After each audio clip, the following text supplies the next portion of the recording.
santaat yàlla julli si yonant bi di ñaan ndaje mi yàlla bu mu suñu mujj ndaje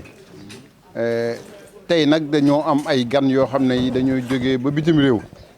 pour seet say commune Bambilor jàppale commune Bambilor si liggéeyu xale yi di gërëm it ñi xam ne ñoo tax ñu jot si gan yooyu ndax ren mën nañoo wax ne ren la 8e année bi ñu wax ne dañoo bëgg dindi liggéeyu xale yi ndax xale këram mooy école wala kër gi mais xale këram du mbedd mi bu ñu gisee lu mel noonu nag dugg si réew mi ñu jëkk see jot suñu cër bu ñu jaakaar ne dañ ko yeeyoo nañ ñaanal ñi ko fi indi sant leen bu baax gërëm leen di commencer suñu doom Babacar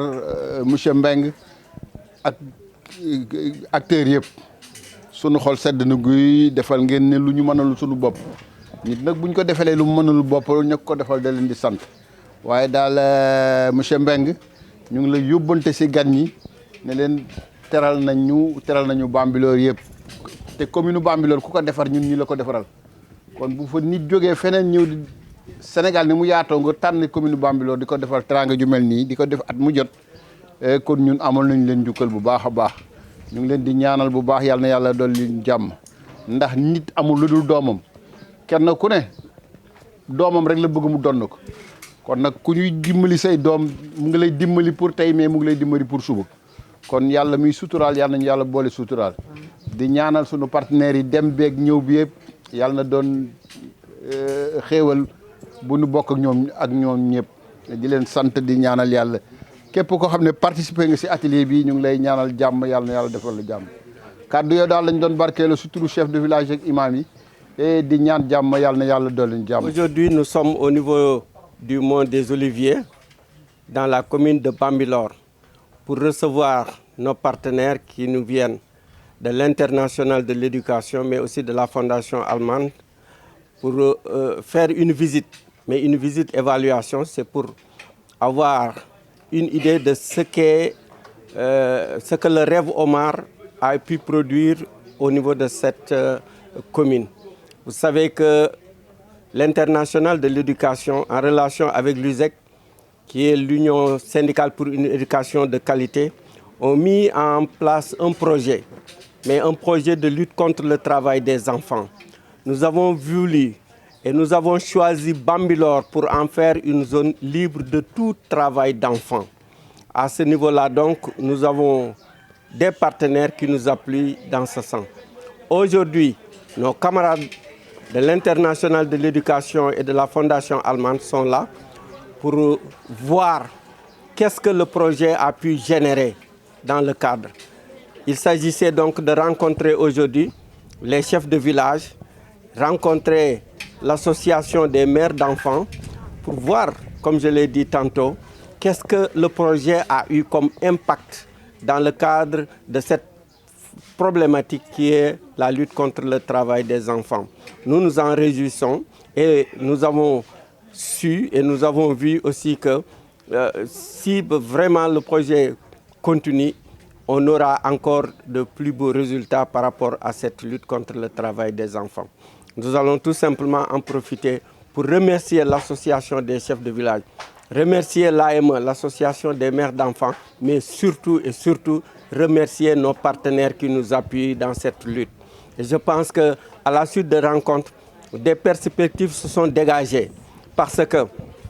nous avons analysé et vu qu'il y a beaucoup de causes qui entraînent la déperdition scolaire, qui entraînent les nombreux abandons ou bien en tout cas les abandons qui ont constaté. C'est quelquefois la pauvreté, quelquefois c'est le déficit d'infrastructures, quelquefois c'est le déficit d'enseignants.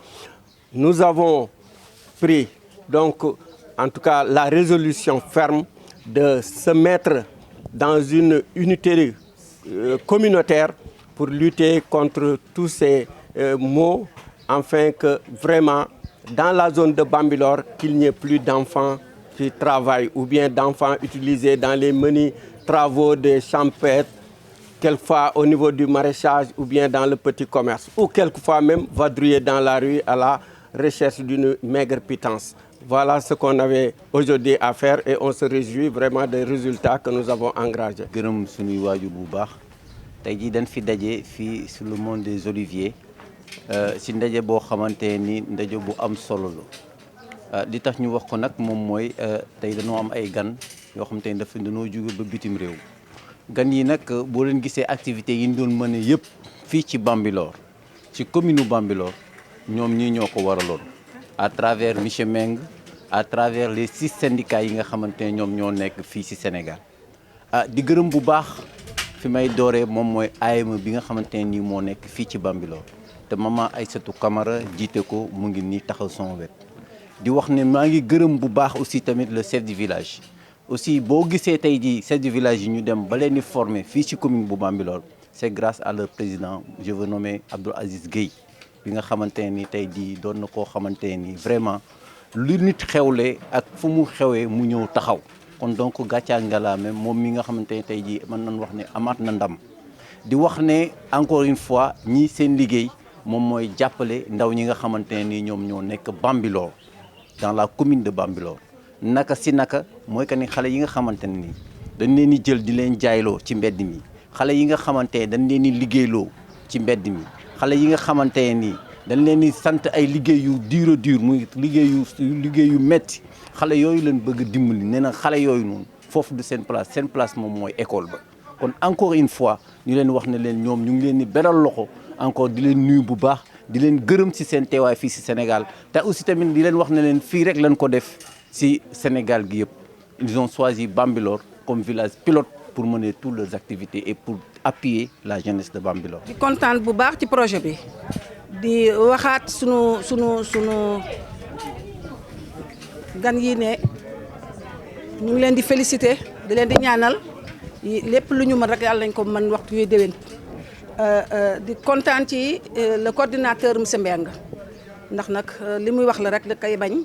soo waxee wax dëgg yàlla liggéey bi bokk ko moom kenn daf ko bokk ak syndicat yi les 6 syndicats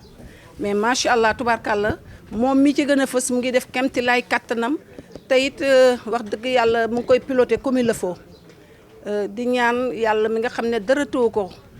sunu point focal muy Babacar di xale boo xam ne xale bu loxoom set la macha allah yàlla na ko yàlla lafal cat taxawu ko mu ngi ci liggéey boo xam ne bu mucc ayib la. AME bi nga xam ne nag ñun ñun loolu lañ ci am muy sunu banqaas di loo xam ne macha allah jigéen ñi nga xam ne ñu ngi bootu sama gannaaw di jigéen ñoo xam ne tubaarfakàlla macha allah ku ci nekk rek sa intelligence dépassé na la ñu ngi may jàppale ndax bu ñu jubalee rek man dinaa jubal te wax dëgg yàlla ku ci nekk benn parole moo fi am bu ñu xasee ba wax bu ma waxee macha allah ni ma ko doxal ni ma bëgg rek noonu lañ koy doxalee ndax ñun dañu am njiit loo xam ne wax dëgg yàlla kenn du ko gis ci dara moom mun nañoo toog ñeent ba 10 mois yoo xam ne benn yoon lay génn ci panel bi te bu ko defee day remercier rek neutraat di ñaanaat jàmm di ñaanaat salaam ndax tey jii fierté lañ am boo xam ne wax ji mënatul a bari ndax ñi ñu jiitu wax nañu li ñu waroon wax yëpp di kontaan di leen di présenter nag une actrice boo xam ne macha allah bàjjani Babacar la tubaar fakkaala Anta Ngom la tudd moom tamit macha allah ci yii lay yëngatu elle ne fait que du social baax it mook Babacar macha allah ñoo bokk te yéen a ma ko gën a xam di ko ñaanal jàmm moom bi mu ñëwee tee ci fête ji ba xamit li doomam di liggéey ndax ñoom li doomam di liggéey rek lay liggéey ci biir Bambilor encore monsieur Mbengue on vous remercie les chefs de village ñu ngi leen di sant di leen di gërëm yéen ñëpp. Bonjour, mon nom est Samuel Grumio. Je travaille pour l'International de l'éducation qui regroupe des syndicats d'enseignants dans 178 pays, notamment au Sénégal, où 6 syndicats d'enseignants sont affiliés à l'IE, International de l'éducation, sous la bannière de l'USEC. Voilà, nous sommes ici en visite à Bambilor avec ma collègue Bruni Romer, qui est à côté de moi, qui travaille pour le syndicat allemand des enseignants, qui a une fondation qui appuie les projets de lutte contre le travail des enfants. Donc ici à Bambilor est une des 13 localités, une des 17 localités dans le monde où nous appuyons des projets de lutte contre le travail des enfants. Peut-être un petit résumé de la visite que nous avons eue jusqu'ici. Nous avons été très impressionnés du dialogue qui a été mené entre les syndicats d'enseignants et les autorités locales au niveau de l'enseignement, par exemple, qui ont une très bonne collaboration dans la lutte contre le travail des enfants. Nous avons visité des écoles également, où nous avons trouvé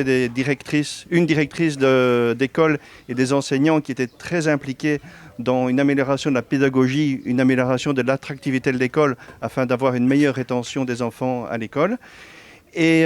certainement une grande application des mamans via une association de mères d'élèves qui a été créée ici par le projet et qui est très impressionnante au niveau de son action. Et aujourd'hui, donc, nous avons rencontré les chefs de village dont l'implication dans le projet paraît extrêmement impressionnante. Donc nous espérons que tous ensemble, autorités locales de l'enseignement, chefs de village, mamans, parents, enseignants, tous ensemble, aboutiront à éliminer le travail des enfants dans la commune de Bambilor. Merci.